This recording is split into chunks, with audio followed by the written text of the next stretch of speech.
Assalamu alaikum wa rahmatullahi wa barakatuh. Welcome to lesson 8 in the Tafseer series.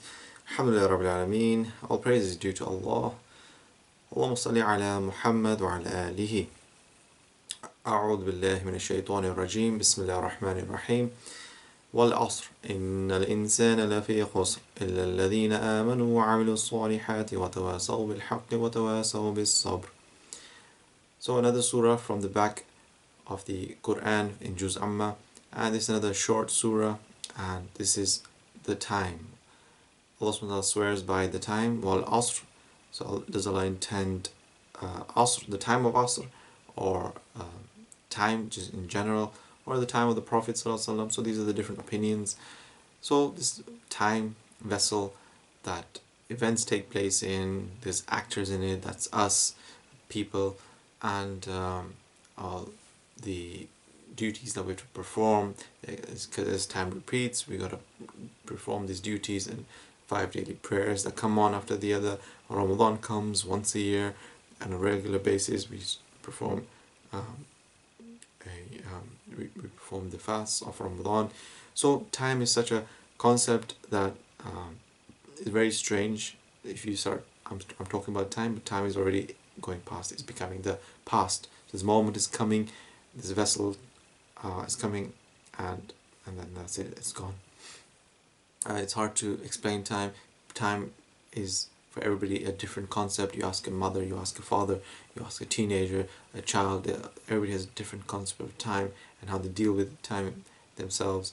Some person can walk up the stairs fast in lesser time than somebody who walks slowly. So yes, speed, distance, these are all factors with time. That speed, distance, time equation that we have.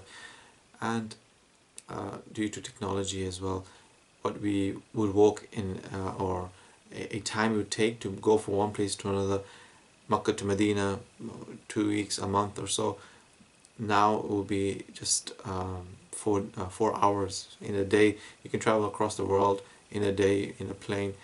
And so time is all related to the speed and distance, and that time is that factor, that main thing, that one thing that we can't change, one thing that time is not cannot be altered. It's not every concept of time is different in different circumstances. It's one thing we can't change. We have past, we have present, we have future, and how it just suddenly keeps coming and renews each time, and whatever was present suddenly became past, whatever is future suddenly became present, and so on and so forth. But time is one thing that only Allah subhanahu wa ta'ala can change. The Isra Miraj bears testifies to that, bears witness to that, how the Prophet ﷺ went to without even leaving the bed, in that moment, whilst awake, in body form, not spirit form, body form as well.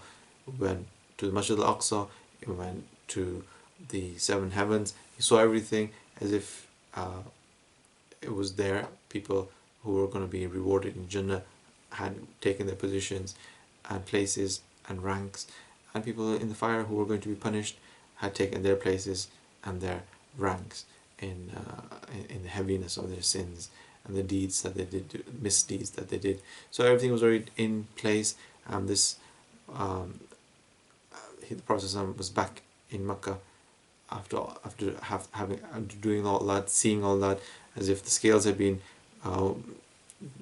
the deeds have been weighed, and their judgment had taken place, and everything was in its place. So it was that there's no concept of time in Jannah or in the hereafter. There is no concept of time. The time in the grave is different. The time concept in this world, the time concept in the dream world, in every single different worlds that there are.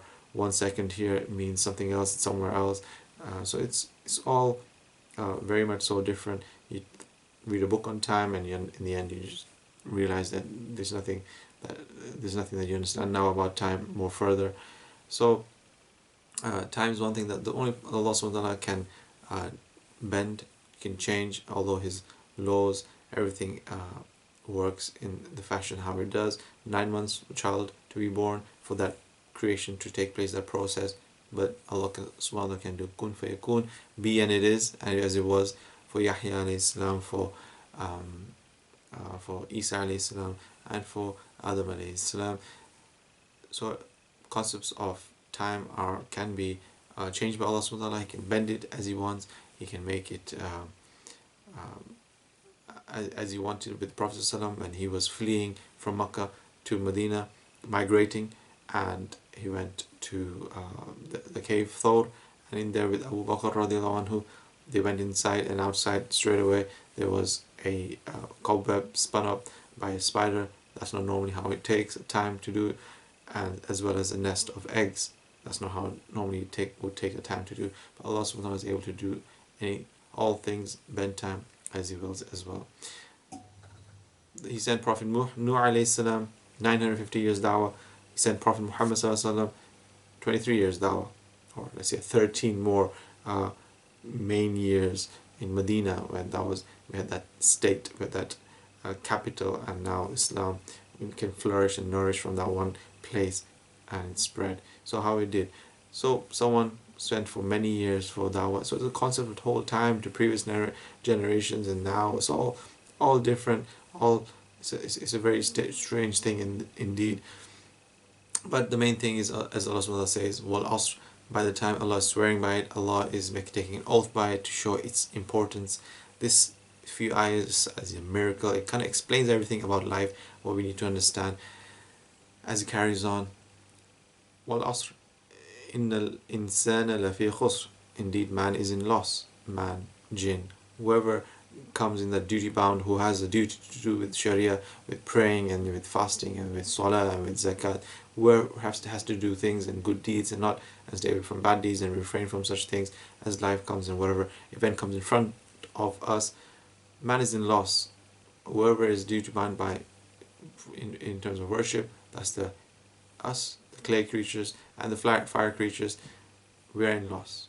إِلَّا الَّذِينَ آمَنُوا وَعَمِلُوا الصَّالِحَاتِ, except those who believe. So the mu'mins, the believers, the ones who can grasp time and understand that what time is in terms of a vessel that comes, and then وَعَمِلُوا الصَّالِحَاتِ, that they do good deeds, they do righteous deeds, and they fill this vessel with these moments, and that next moment is going to be in the next second, with good deeds, with righteous deeds, and refraining from bad deeds and evil deeds.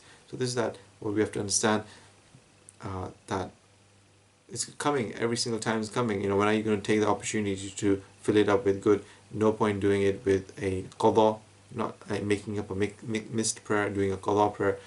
The time period for praying, as Jibreel alayhi salam came, showed the first time of Fajr, the end time of Fajr, first time of Dhuhr, end time, Asr, Maghrib, Isha. Jibreel alayhi salam would come to the Prophet ﷺ, show the beginning and end times, and that has come to us. So we know we have a time limit within which to pray. Now, if you miss that prayer, then we're making up qada for it, and that again you're doing an act that is outside its time.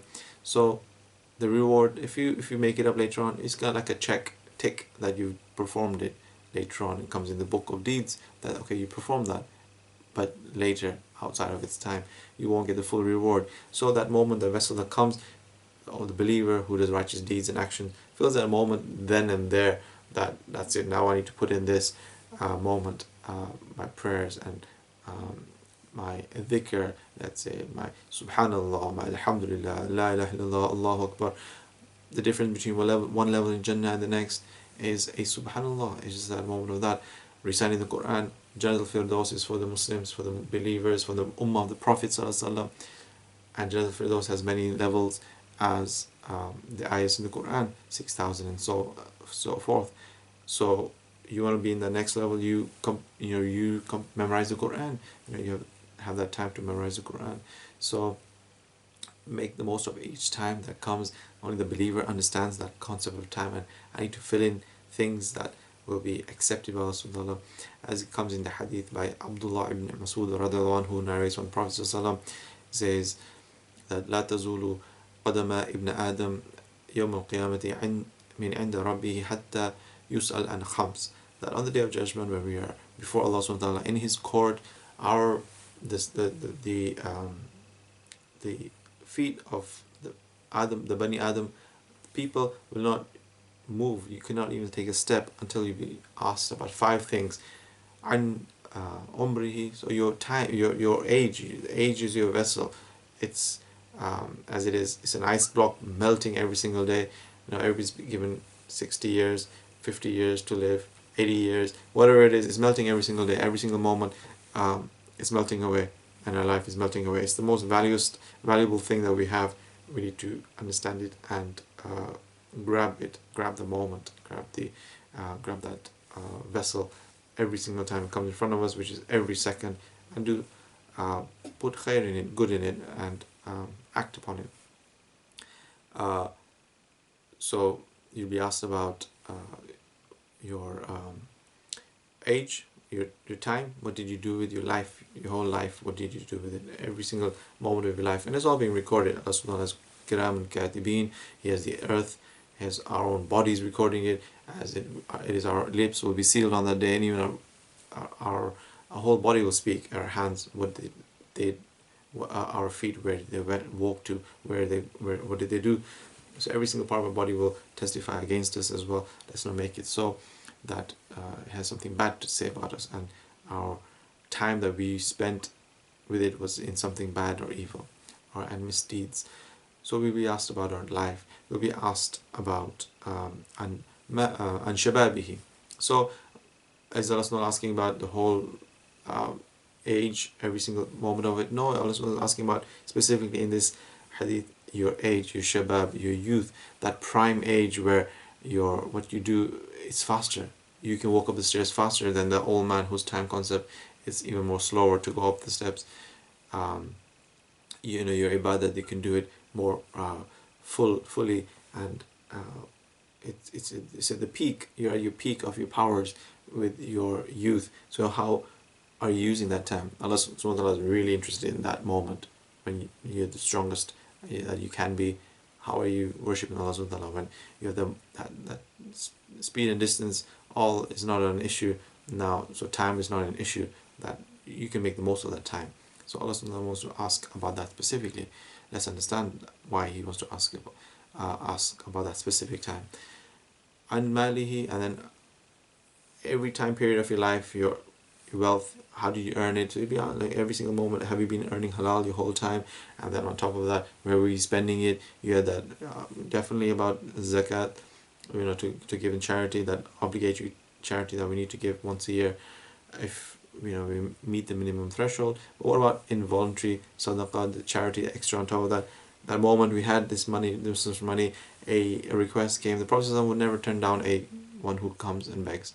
He would never turn down. So always give. Someone asks for a campaign for something, to raise money for this, always give something, even if it's little. So you'll be asked about the wealth and how you're spending it. So each time period, what are you doing? Every single thing, it's all being recorded. And then an malihi, then and then mada amila min ilmihi. What did you do with your knowledge? That you were given knowledge, and then even in knowledge, what were you doing? And were you acting upon it? So every time we're getting some kind of knowledge, do we act upon it? Whatever time period in life we received it, and don't just think that knowledge is rewarding. So don't just think ignorance. That's it. Ignorance is bliss, or it's going to get you out of any trouble, or it's some kind of a loophole in some contract with Allah subhanahu wa ta'ala. No, with ignorance you'll be questioning about that as well. And why did we remain ignorant for all this period of time? What age are we? Or why are we still ignorant about things about our deen? So we need to learn about deen, increase and progress. Because you're not progressing if you're not gaining knowledge. You're not progressing. So gain knowledge, increase, and then act upon it. What are you doing with that knowledge that you that bestowed by Allah subhanahu wa ta'ala? If Allah gives us something, it's knowing that it's a gift. And the biggest gift that we have, that we're trying to explain, is time, and that moment that keeps coming, every single moment that keeps coming, every single second, and right in front of us. إِلَّا الَّذِينَ آمَنُوا وَعَمِلُوا الصَّالِحَاتِ, except those who believe and who do righteous actions and deeds, وَتَوَاصَوْا بِالْحَقِّ وَتَوَاصَوْا بِالصَّبْرِ, and those who enjoin upon good acts on the truth, and following the commands of Allah, and refraining from things that Allah subhanahu wa ta'ala has told us to stay from, abstain from, and enjoying that with people, for cooperation on that, we cooperating together, and and together stay away from things that we're not supposed to do, and to fulfill the commands and the duties and the rights that we have to fulfill. And enjoying on patience as well. So we enjoying each other on patience, as the things that come in this life. Allah subhanahu wa ta'ala wants to test the believers even more, and those who are the most beloved to him, even test them the most, as he did for the prophets. So we're going to enjoy patience upon each other. One thing that the reward for it is with Allah subhanahu wa ta'ala. He has not specified what is the reward for patience, because that is going to be such a huge thing. So whatever situation we feel we're in, yes, take it. If you need to take medical help, take medical help. You need some other kind of help, you take those kind of helps, counseling, this and that. You do your part, and everything else comes from Allah subhanahu wa ta'ala. But definitely with patience, it's a thing that we need to adopt. We don't ask for patience. If you ask for patience, then you're going to be tested. We ask for when the time comes, we are in that, we can be in patient mode. We need to be in patient mode for whether we're in some kind of illness and or whichever it is. If medicines, we're attempting medicine, we're using that, we're going holistic, we're going healthy, and things are not getting better, in a sense that, guess what, that's the shifa. Shifa is in that state to be in, because that is what Allah subhanahu wa ta'ala wants. And I'm not saying not to definitely try and get a way to make things easier and comfortable. We ask Allah to make everything easy for us and comfortable for us. But if you're not tested, and if you're not going to have some kind of thing in this life, if we do Allah on that side, on the other side, there is the equivalent of that in rewards, the opposite of that. So let's just make most of the time, and try to make that time we have before we get into the age where then, yes, our whole thing works slowly, and time then moves slowly, and everything just totally changed. So let's make the most of the time when we have. And this is the tafsir for Surah alAsr. Wa sallallahu alayhi wa sallam.